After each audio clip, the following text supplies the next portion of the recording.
Hello everyone, welcome to the classes of modern history. Start करें आज का topic. जो हमारा आज का लेक्चर होने वाला है उसका टॉपिक है रिवॉल्ट ऑफ 1857। जब हम हिस्टोरिकल बैकग्राउंड कवर कर रहे थे तो वहाँ पे हमने देखा था ना, टू फेजेस में डिवाइडेड थे। एक तो था 1773 से लेके 1853 तक, और सेकेंड फेज था 1858 से लेके 1947। हमने देखा था भाई ऐसा क्या इंसिडेंट हुआ था जिसकी वजह से जो हमारा बैकग्राउंड है वो टू पार्ट्स में डिवाइडेड था। तो वो रीज़न था रिवॉल्ट ऑफ 1857। इससे पहले वाला जो पावर थी वो किसके हाथ में थी? ईस्ट इंडिया कंपनी के, और इनडायरेक्ट कंट्रोल था ब्रिटिश क्राउन का।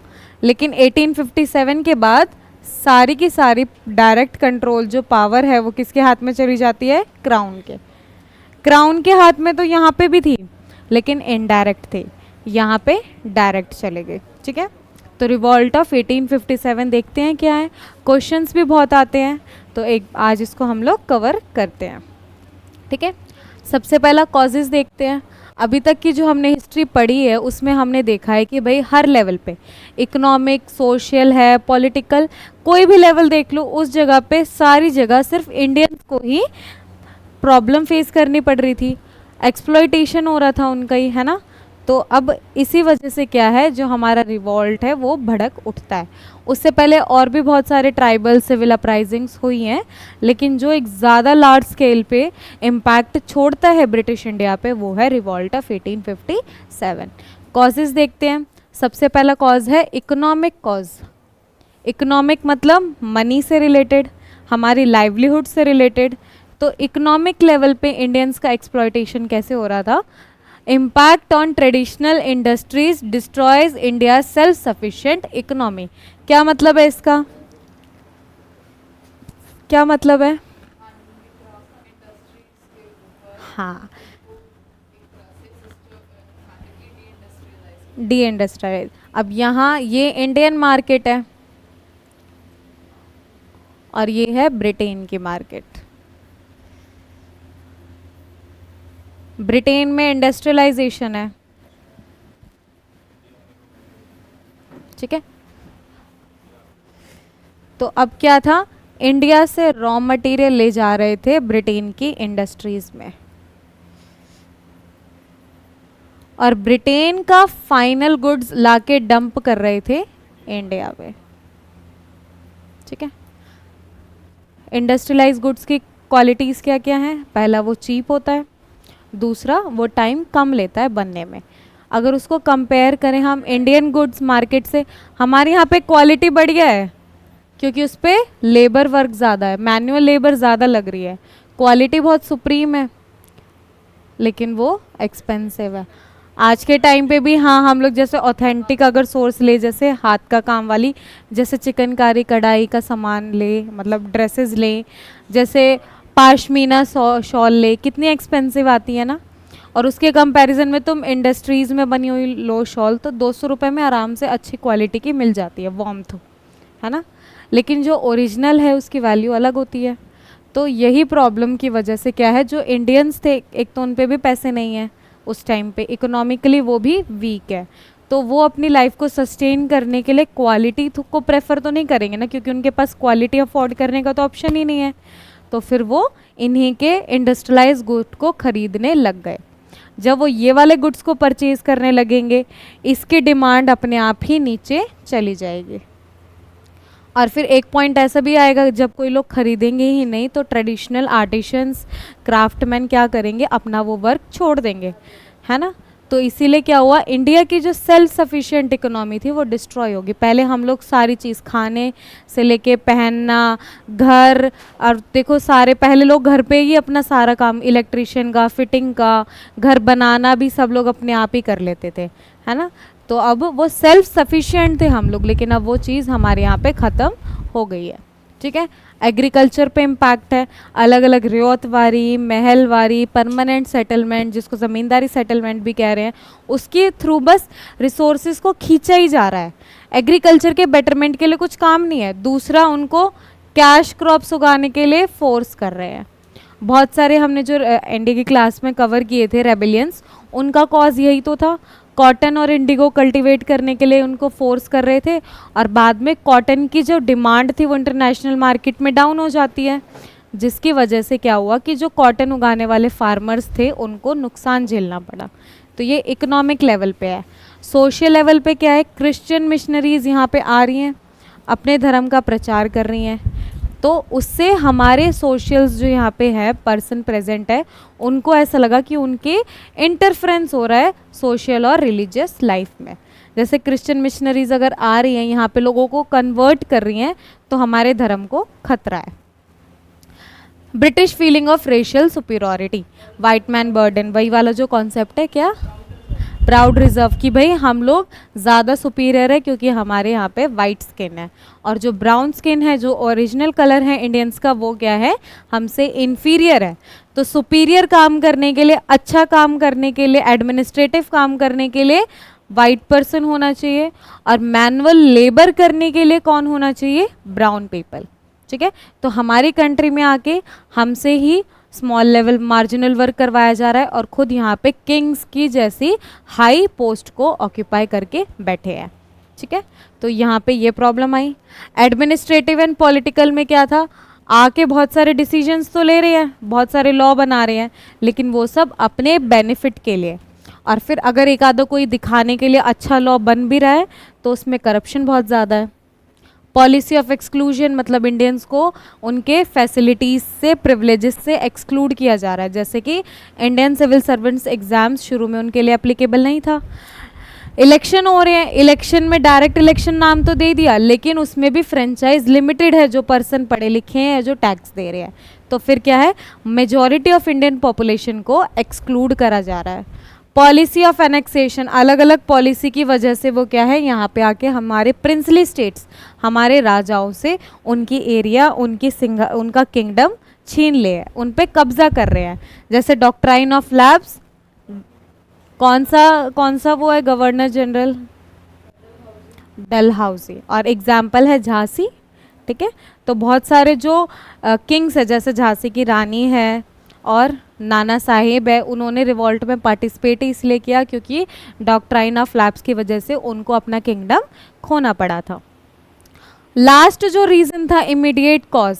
अब जैसे शुरू के टाइम पे क्या हुआ, मैंने बताया है जैसे कि ब्रिटिशर्स बहुत अच्छे थे, इंडियंस के कॉज के लिए कर रहे थे। ठीक है, आर्मी में जो पर्सन है, चाहे वो ब्रिटिश ऑफिसर हो, वो सबॉर्डिनेट्स के साथ अच्छा बिहेवियर कर रहा था, इंडियंस के साथ अच्छा बिहेवियर कर रहा था, साथ में ईटिंग है, फेस्टिवल साथ में सेलिब्रेट हो रहे हैं, एक दूसरे के साथ आना, स्पोर्ट्स खेलना, ये सारी चीज़ें बहुत अच्छी तरीके से स्मूथली कंडक्ट हो रही थी इंडिया में ही। ठीक है, लेकिन जब अब इन्होंने एक अच्छा खासा पोर्शन टेरिटरी का ऑक्यूपाई कर लिया, तो इनका एटीट्यूड चेंज हो गया। ठीक है, उनको अच्छे से ट्रीट नहीं कर रहे हैं, उनके साथ मार पिटाई कर रहे हैं अगर वो उनकी बात नहीं मान रहे हैं तो, ऊपर से उनको कोई प्रिविलेजेस नहीं दे रहे हैं। तो फिर क्या है, मिलिट्री में जो इंडियंस हैं उनके साथ भेदभाव, बहुत ज़्यादा डिस्क्रिमिनेशन होने लग गया, क्योंकि उनको एक ऊपर वाली पोस्ट पे, अच्छी पोस्ट पे प्रमोशन नहीं दे रहे हैं। हाँ, तो अब इतने सारे रीजंस की वजह से जो ब्रिटिशर्स के आर्मी में इंडियंस इनरोल्ड है, वो भी थोड़े मन में एक्सप्लॉइटेड फील कर रहे हैं। उनके मन में भी डर है कि भाई हाँ, एक तो ये हमसे काम करवा रहे हैं, दूसरा हमसे अच्छा नहीं करे। और जब इंसान इमोशनली वीक होता है, उसको मैनिपुलेट करना आसान होता है।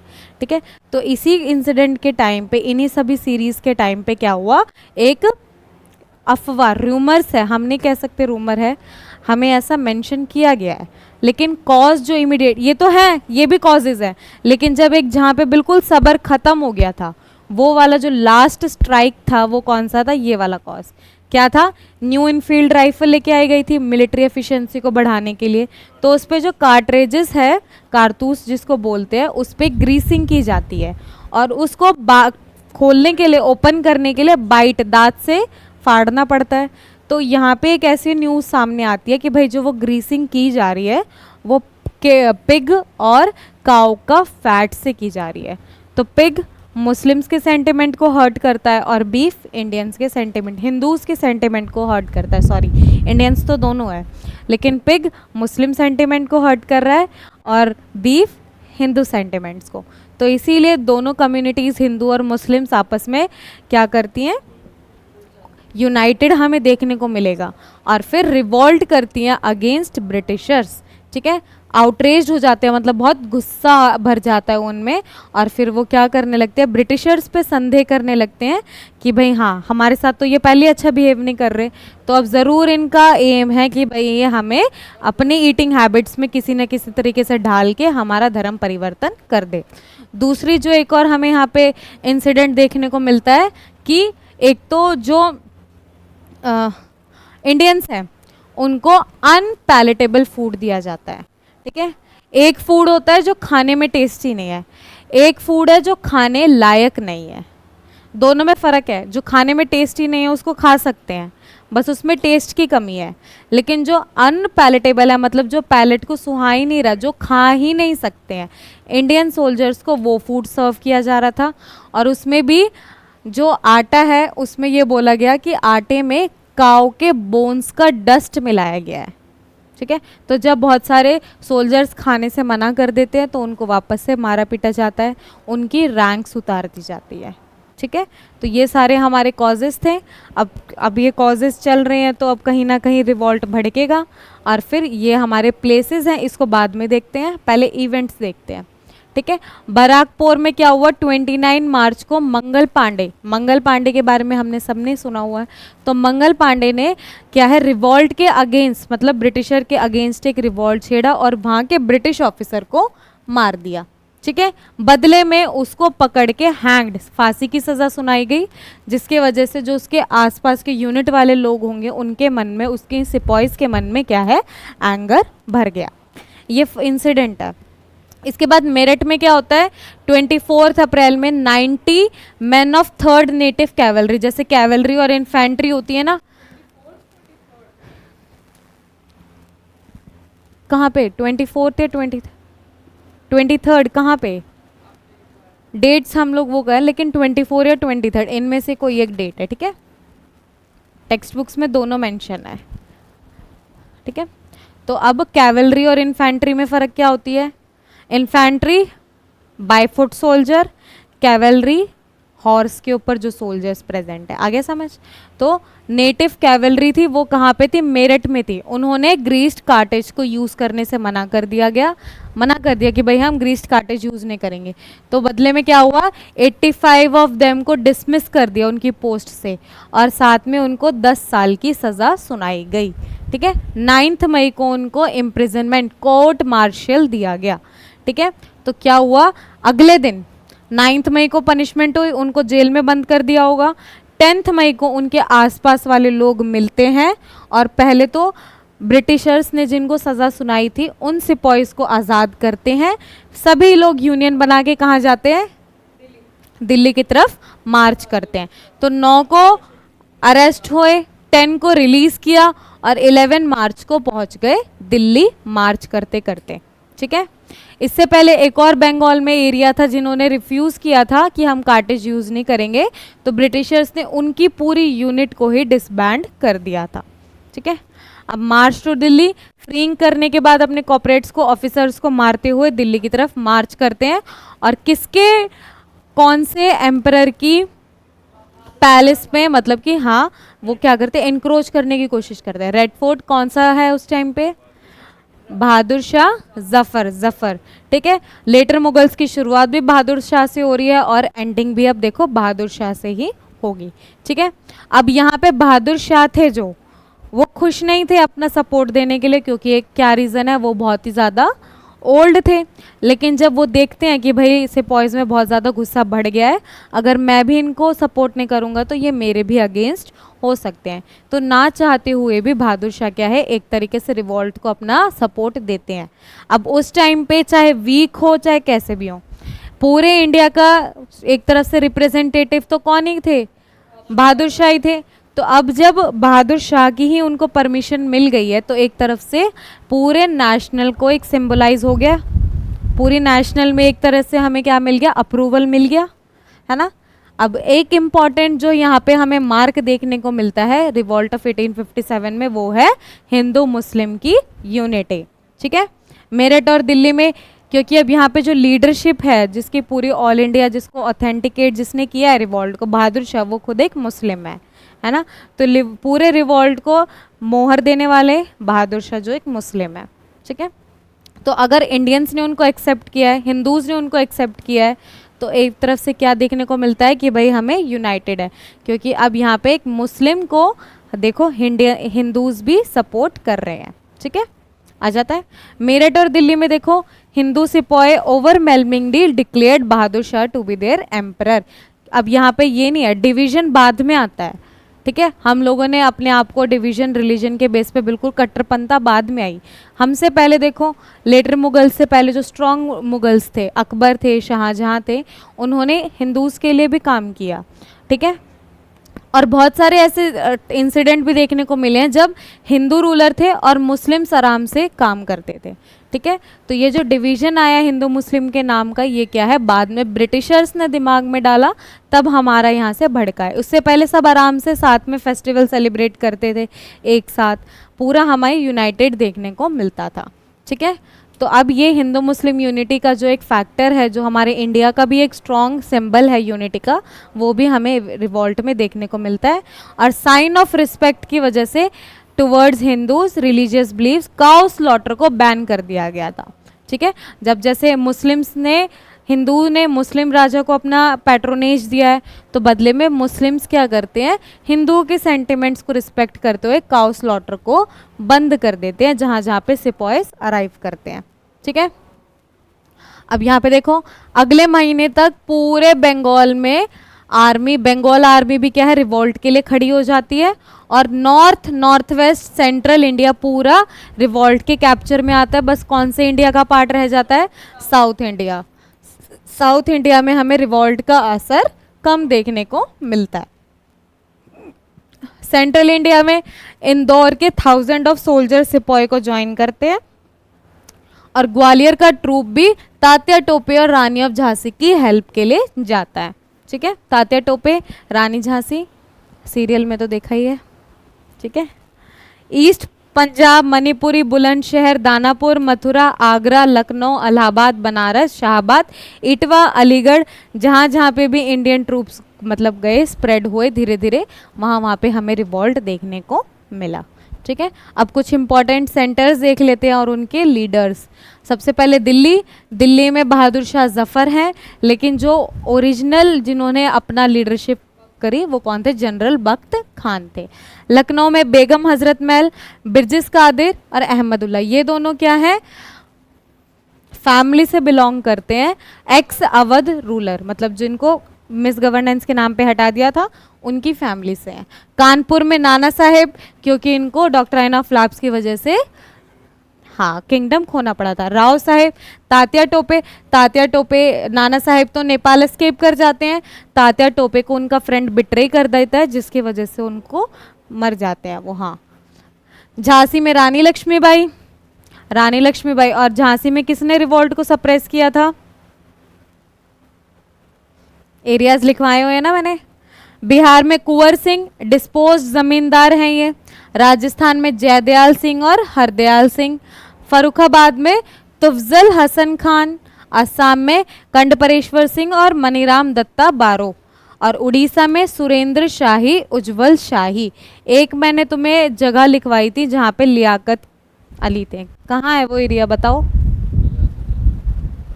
जो एक मैंने अलग से मेंशन करवाई थी, रिवॉल्ट की एक एरिया है जहाँ पे लियाकत अली है, बताओ तुम, कुछ तो रिवाइज करो, नोट्स में देखो।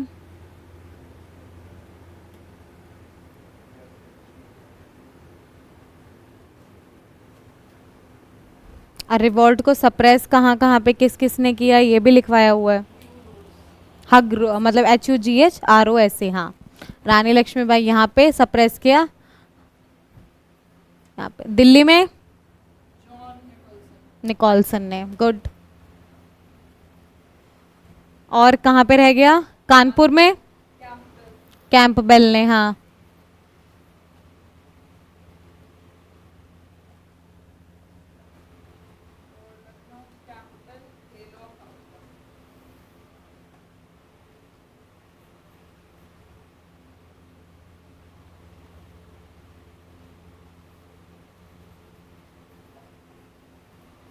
ठीक है, कानपुर, कैंपबेल। और कहाँ रह गया इंपॉर्टेंट प्लेस?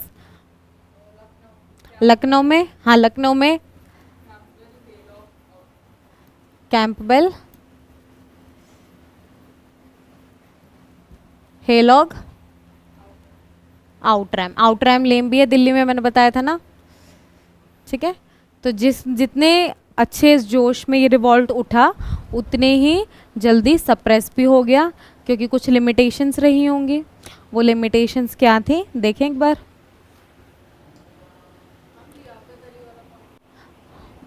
अब बता, ठीक है, reasons for failure of revolt क्या था? सबसे पहले absence of all India participation. कौन सी क्लासेस ने पार्टिसिपेट नहीं किया था? एक तो साउथ इंडिया हो गया,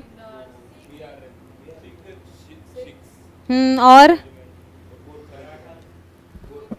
हाँ गोरखाज में भी। ठीक है, अब नेक्स्ट है non involvement of all classes, वही वाला सेम पॉइंट। एजुकेटेड क्लासेस ने भी अपना सपोर्ट नहीं दिया था, गुड। कितने? मिडिल क्लासेस ने भी नहीं दिया था।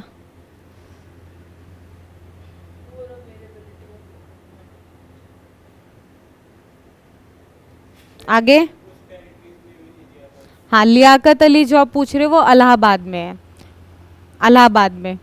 इलाहाबाद में। ठीक है, poor availability of arms and equipment, ये तो है ही, क्योंकि ट्रांसपोर्टेशन की, कम्युनिकेशन की और साथ में हथियार की जो बेटर क्वालिटी है वो किसके पास प्रेजेंट है? ब्रिटिशर्स के पास है। हम लोग भी जो रिवॉल्ट लड़ रहे हैं वो भी हम कहाँ से कैसे लड़ पा रहे हैं? उनके वहाँ से लूट पाट करके ही तो अपना फिर रिवॉल्ट कर रहे हैं, है ना। उनके आर्म्स को अटैक कर रहे हैं, उनसे ब्रिटिशर्स को मार रहे हैं, उनसे छीन के, एक तरीके से उनसे छीन के ही तो हम भी तो रिवॉल्ट लड़ रहे हैं।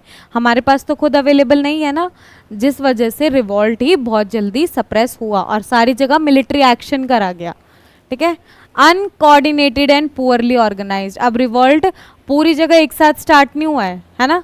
मेरठ में कभी और हो रहा है, दिल्ली में कभी और हो रहा है, फिर उसके कई टाइम बाद बंगाल में हो रहा है ना, क्योंकि हमारे पास कम्युनिकेशन नेटवर्क इतना स्ट्रॉन्ग नहीं है। तो फिर एक तो अनकोऑर्डिनेटेड था, दूसरा कोई भी जगह प्रॉपरली कोई एक सेंट्रल नहीं था फिगर, सेंट्रल कॉज के लिए नहीं है। शुरू में मिलिट्री कॉज है, लेकिन बाद में लोग जमींदार के अगेंस्ट लड़ने लग गए अपनी फ्रस्ट्रेशन निकालने के लिए। फिर सबने बाद में जाके अपना अपना इंडिपेंडेंट कॉज ले लिया। और दूसरा, पूरे रिवॉल्ट की इंडिया में लीडरशिप करने के लिए एक कोई स्ट्रॉन्ग लीडर नहीं है, हर एरिया के अलग अलग लीडर है। नो यूनिफाइड आइडियोलॉजी, बाद में जाके सबकी आइडियोलॉजी बदल गई ना। पहले मिलिट्री एक्शन था, फिर रिलीजियस आ गया, रिलीजियस के बाद फिर इकोनॉमिक आ गया, जमींदारी आ गया, अलग अलग फिर बाद में जाके इसके रीजंस बट जाते हैं। इसीलिए जितनी स्ट्रांगली ये उठा उतनी ही इजीली इसको ब्रिटिशर, इजीली तो नहीं कह सकते लेकिन सप्रेस हो गया। ठीक है, अब यहाँ पे एक पॉइंट रह जाता है, कौन सा है वो? हाँ, इसके बाद ब्रिटिशर्स ने क्या है, सिपॉइज को दो कैटेगरी में डिवाइड कर दिया। एक था मार्शल और एक है नॉन मार्शल। नॉन मार्शल में वो सिपॉय हैं जिन्होंने जो अगेंस्ट ब्रिटिश थे, गुड, जैसे अवध, हाँ अवध, मेरा मतलब जिन्होंने रिवॉल्ट ऑफ 1857 में ब्रिटिशर के अगेंस्ट पार्टिसिपेट किया, जैसे अवध, हाँ अवध, मेरठ। और जिन्होंने ब्रिटिशर का सपोर्ट किया,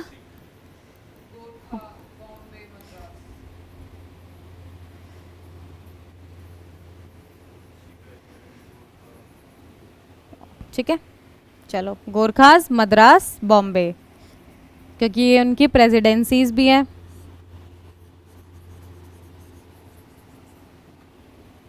ठीक है, अब इसके बाद क्या हुआ, इंडियन सोल्जर्स के रेशियो को भी कम कर दिया गया था, है ना, 1:2 और 1:3 में कम कर दिया, ताकि भाई अब आगे कभी ऐसा रिवॉल्ट कभी उठे तो भाई इंडियंस ऐसा, हाँ ये ना हो कि भाई इंडियंस की मेजॉरिटी है तो फिर क्या है वो जल्द, क्योंकि अब की बार भी यही हुआ ना, इंडियन सोल्जर्स ने क्या है ब्रिटिशर ऑफिसर्स को मार दिया, तो आगे बाद में कभी दोबारा ऐसे इंसिडेंट आए तो उनको वहीं की वहीं कंट्रोल कर लिया जाए। बाकी इस जगह में 1:3 था, हाँ चलो इतना काफ़ी है। यही थी हमारी रिवॉल्ट ऑफ 1857 की स्टोरी। अलग अलग लोगों ने, किसी ने इसको फर्स्ट वॉर ऑफ इंडिपेंडेंस नाम दिया, तो अलग अलग जो एक बार ये है टॉपिक, ये भी देख लेना। बाकी हम नेक्स्ट क्लास में कवर करते हैं, तब तक के लिए टेक केयर।